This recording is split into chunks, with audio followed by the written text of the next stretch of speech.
Assalamualaikum warahmatullahi wabarakatuh.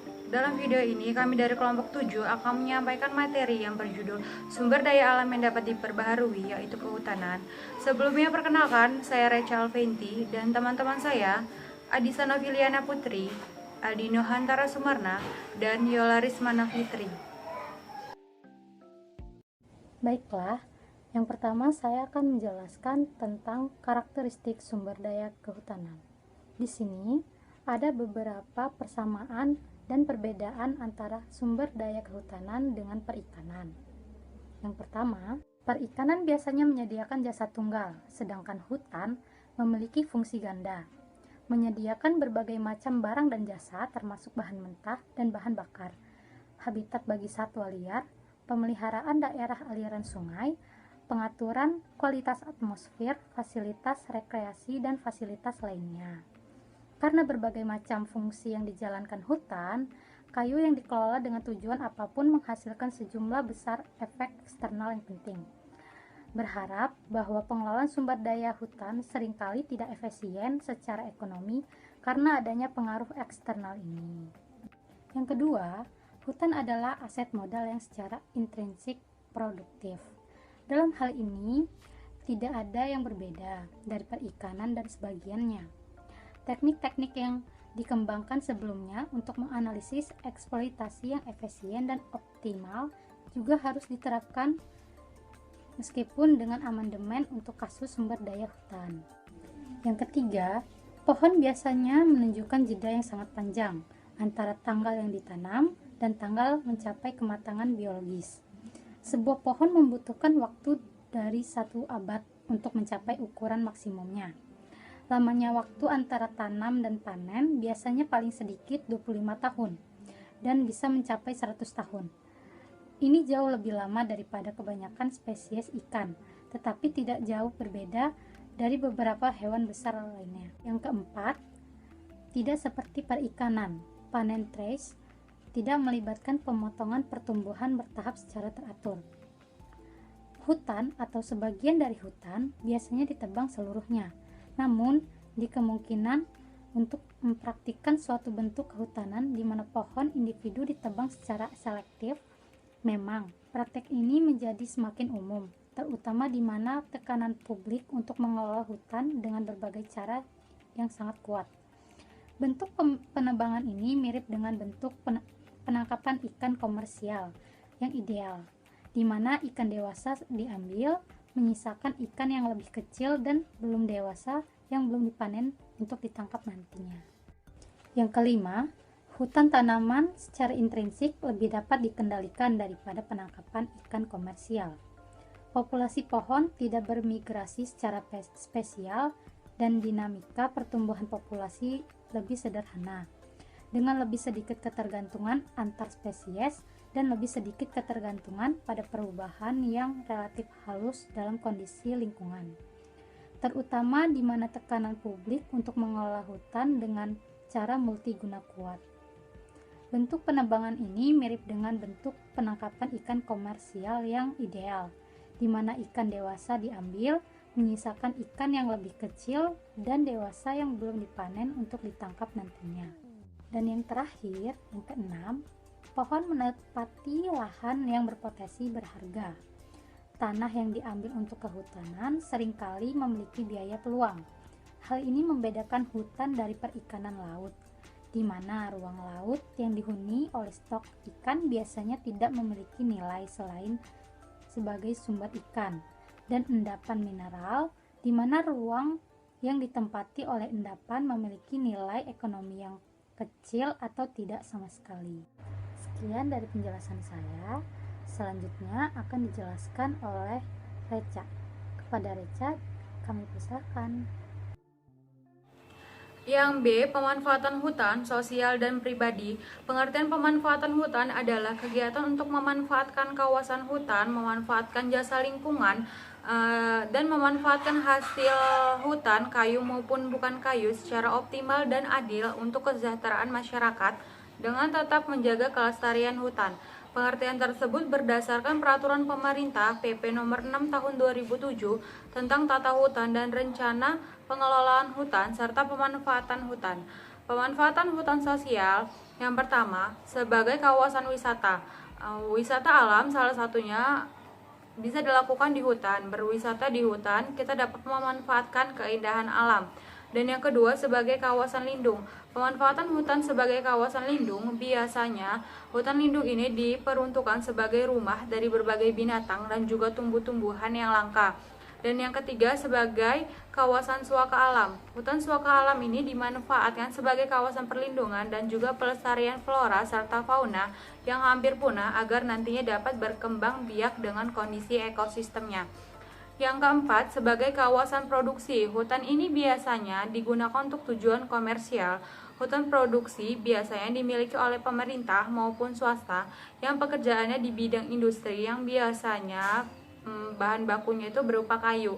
Dan yang kelima, sebagai kawasan edukasi. Selain berwisata, hutan juga dimanfaatkan sebagai tempat atau sarana pendidikan. Ada banyak sekali ilmu yang dapat diambil dari alam, khususnya hutan. Hutan menyimpan berbagai macam kekayaan dan fungsi yang patut diketahui oleh banyak orang, agar nantinya generasi penerus akan dapat memeliharanya. Dan yang untuk pemanfaatan hutan secara pribadi, yang pertama sebagai sumber mata pencaharian. Pemanfaatan hutan sebagai sumber mata pencaharian alternatif bagi masyarakat atau pribadi yang bergantung pada hutan. Yang kedua, sebagai sumber kehidupan. Pemanfaatan hutan sebagai sumber kehidupan berlaku bagi pribadi yang tinggal di kawasan pegunungan atau tinggal di daerah perhutanan. Biasanya mereka memakan atau memanfaatkan hasil hutan tersebut untuk bertahan hidup. Dan yang terakhir, sebagai kawasan produksi. Pemanfaatan hutan produksi dapat berupa pemanfaatan kawasan, pemanfaatan jasa lingkungan, pemanfaatan hasil hutan, kayu maupun bukan kayu. Hutan produksi ini biasanya dimanfaatkan oleh pemerintah, swasta, maupun oleh orang pribadi. Berikutnya ada pendekatan ekonomi pengelolaan hutan. Ada dua model pendekatan, yaitu pertama model Fisher, yang kedua model Fosman. Model Fisher atau untuk rotasi tunggal sudah memperhitungkan harga dan biaya ekstraksi. Kemudian asumsinya adalah areal hutan tidak memiliki alternatif pemanfaatan lainnya. Model ini sering disebut one and for all forest, melihat suatu area lahan yang ditanami pohon produk hutan dan kemudian menentukan kapan suatu hutan harus ditebang. Sekali hutan ditebang habis atau clear cut, lahan tersebut tidak dapat digunakan untuk pemanfaatan lainnya.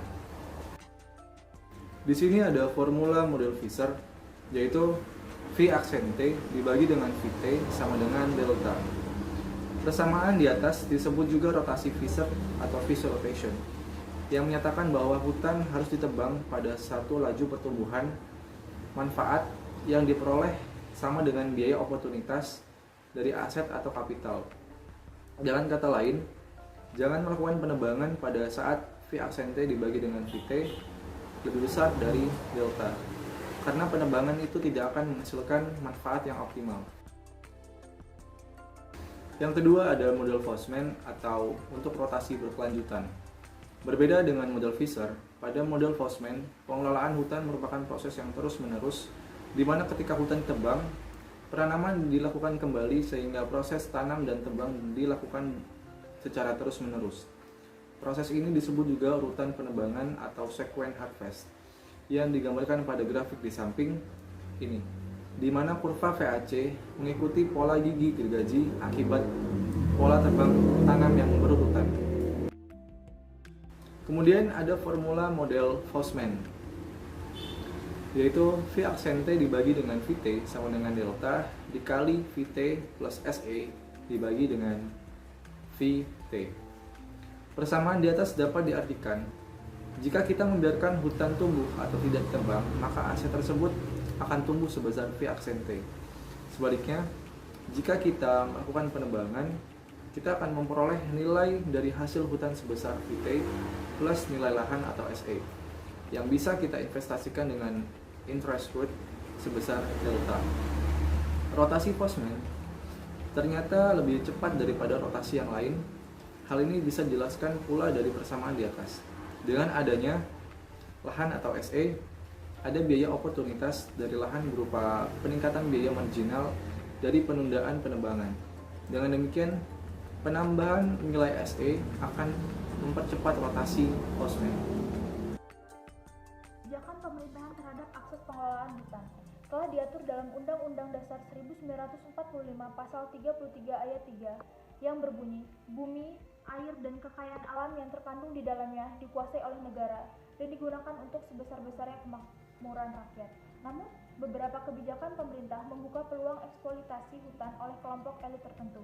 Kebijakan tersebut adalah: yang pertama, pemerintah memberi izin hak penguasaan hutan ke perusahaan swasta ataupun campuran. Hal ini membuka perusahaan untuk mengambil hasil hutan berupa kayu bulat. Yang kedua, pemanfaatan kawasan hutan dengan menggantinya menjadi hutan tanaman industri, misalnya bahan baku pembuatan kertas. Yang ketiga, pemanfaatan hutan untuk menggantinya menjadi lahan perkebunan komoditi. Yang keempat, pengalihan fungsi hutan menjadi jalan tol, jalan akses kawasan Indonesia. Selanjutnya, hutan dan masyarakat sosial.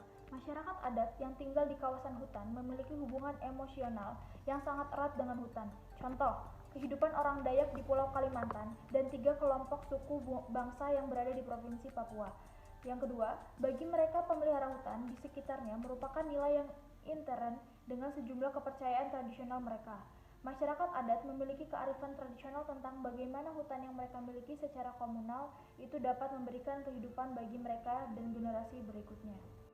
Selanjutnya yaitu kebijakan terhadap masyarakat. Undang-Undang Nomor 5 Tahun 1967 tentang pokok-pokok kehutanan adalah segala bentuk kegiatan yang dilakukan oleh masyarakat tanpa izin pemerintah di areal hutan yang dianggap pemerintah sebagai hutan cagar alam, hutan konservasi, hutan produksi, dan hutan lindung akan dianalogikan sebagai pelanggaran terhadap peraturan pemerintah. Selanjutnya, kebijakan lingkungan hidup. Meski kebijakan mengenai lingkungan hidup sudah disusun, namun pengawasan terhadap pelaku pengelola manfaat hutan masih kurang. Kasus kebakaran hutan, illegal logging, illegal trading, dan eksploitasi sumber daya hutan yang begitu besar berawal pada penguasaan negara terhadap sumber daya alam, khususnya hutan, secara konstitusional diatur pada Undang-Undang Nomor 41 Tahun 1999 Pasal 4 Ayat 1 dan 2. Penguasaan negara memberikan 3 karakter. Yang pertama, eksploitasi sumber-sumber daya alam. Yang kedua, suatu otoritas negara yang substansial tentang penggalian sumber daya. Yang ketiga, seluruh kebijakan mengenai proteksi dan konservasi sumber daya alam dan lingkungan hidup dibuat oleh Menteri KLH. Selanjutnya, idealisme kebijakan kehutanan. Pada dasarnya, eksploitasi hutan dimaksudkan untuk mendukung pembiayaan pembangunan ekonomi. Artinya, fungsi dan peranan hutan seringkali dilihat hanya dari segi ekonomi. Padahal, selain fungsi ekonomi, hutan pun memiliki fungsi sosial dan fungsi ekologis yang tidak terpisahkan. Maka, kebijakan pemerintah mengenai kehutanan harus memperhatikan fungsi sosial dan ekologisnya. Sekian penjelasan yang dapat kami sampaikan. Apabila ada salah kata kami mohon maaf. Kepada Allah kami mohon ampun. Jaga selalu kesehatan. Jangan lupa memakai masker, mencuci tangan, dan menjaga jarak. Terima kasih atas perhatiannya. Wassalamualaikum warahmatullahi wabarakatuh.